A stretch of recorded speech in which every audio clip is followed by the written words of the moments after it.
chairman of the Virginia Anti-Sharia Task Force.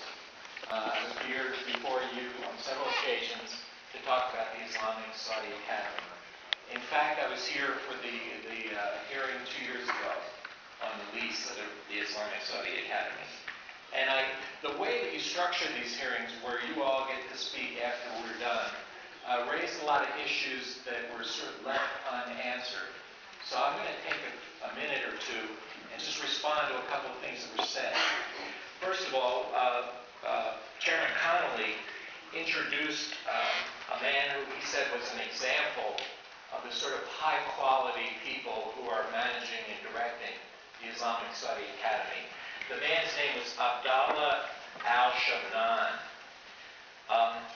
Mr. Shabnan was arrested by Fairfax police in June 2008 for obstruction of justice and failing to report a case of child sexual abuse at the academy.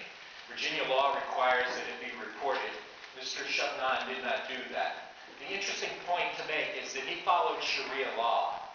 When this young woman was abused by her father, he grabbed her and he took her to the abuser and said, "Get this kid under control."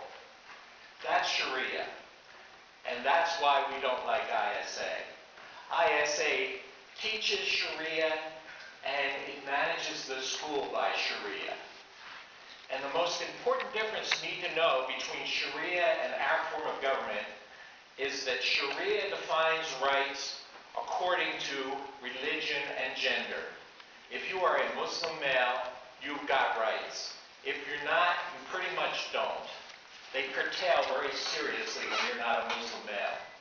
Of course, in this country, each of us gets an identical set of rights that is given to each of us as Americans. So Sharia is anti-constitutional. And there's no doubt that from this sort of teaching flows sedition. And that's much of what we hear about the Islamic Saudi Academy. All of you know the rogue gallery of people who've been associated with it and people who've graduated from it. People who spend weekends photographing bridges, doing videotapes of the bridge supports at the Chesapeake Bay Bridge. People who take trips to Israel with suicide letters in their luggage. And people who plot to kill the President of the United States and members of Congress. We feel that you are empowered to stop this. You have a vote. Get as tough with those people as you get with these people who aren't cleaning up their front yards.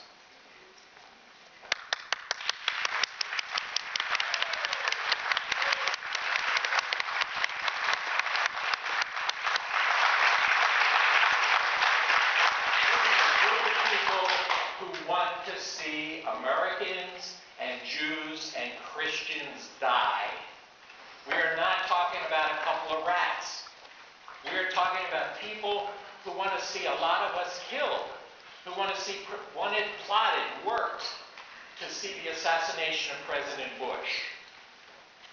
When Abraham Lincoln spoke to the Congress in 1862, he said, even we here, hold the power and bear the responsibility. If you have the power tonight to hold a hearing on whether or not the lease should be renewed, you have the power to say no.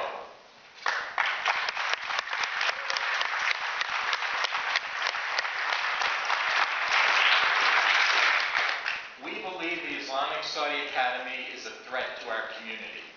We believe it invites people into our community who are criminal, who are violent, and are capable of doing very bad things.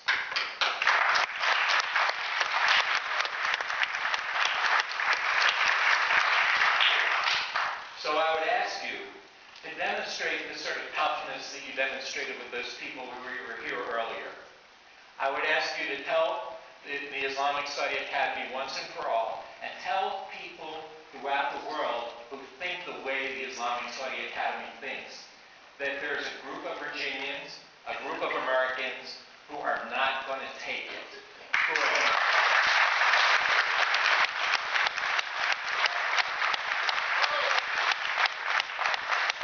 Brave Virginian men and women are putting their lives on the line in Afghanistan and Iraq every night.